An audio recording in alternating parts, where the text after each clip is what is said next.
Hi guys, Crystal here, Whistleblower Media, investigative blogger. I just want to tell you a few more things about the trial. And yes, investigative journalists that don't have a boss are allowed to wear stuff like this. So, I want to tell you, first of all, there's so much I wanted to tell you. Let's talk about just real quickly, the interrogatories, which is a list of demands of discovery.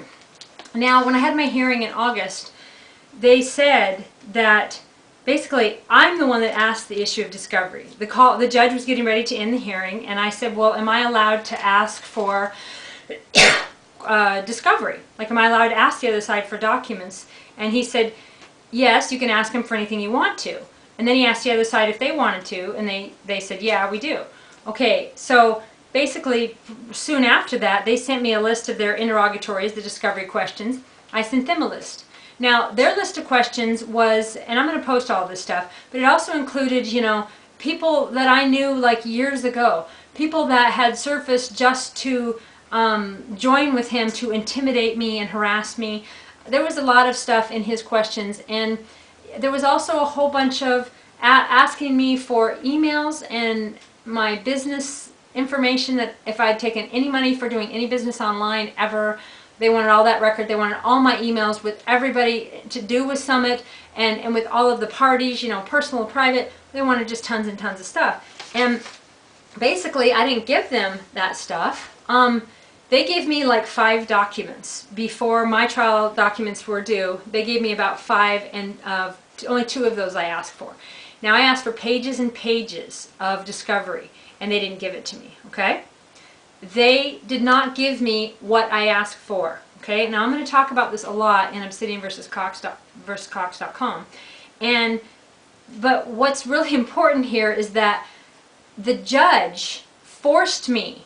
The judge sent me a notice that I had to show up to a hearing the day before the trial and produce all of the documents, produce every single thing the other side asked. And you'll see what they asked for.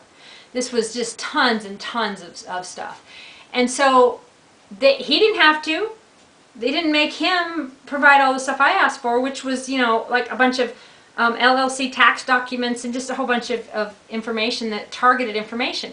But the judge said, yeah, I had to show up and I had to bring all of this information with me. Well, it was pretty much impossible, most of it. So I knew that I was probably going to be in, contempt of court. I didn't know what was going to happen to me. But I knew that I wasn't going to be able to provide this information. So, in a way, yeah, I refused to give up my source in that way. But I had given them, I know I keep showing you this in every video, but I had given them my source. And my source was not just Stephanie DeYoung, okay? Her blog was a whole bunch of other people and emails and information. This was not just about one woman who benefited. He said on the stand that, yeah, it was her blog, and he kind of pointed at her. He's like, one woman that was the daughter, and that they stole all the money or whatever, which he totally defamed her on the stand. That's just not true. That's not what happened.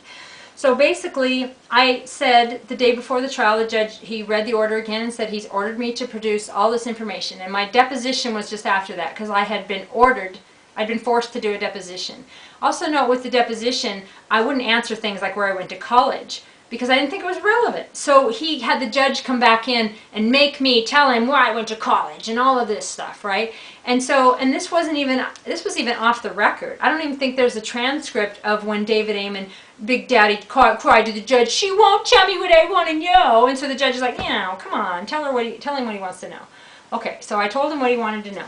So, to the best of my ability, which of course he, completely used against me later.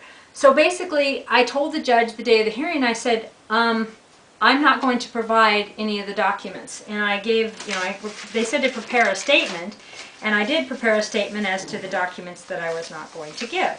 And the judge said, you're not going to give any documents? And I said, no. He said, I've ordered you to give all the documents in discovery, and you're not going to give any. I said, no, I can't. Most of them are just outrageous and I can't, and some of them I won't. Or he was like, wait a minute. He's like, either you can't or you won't. Okay. I said, but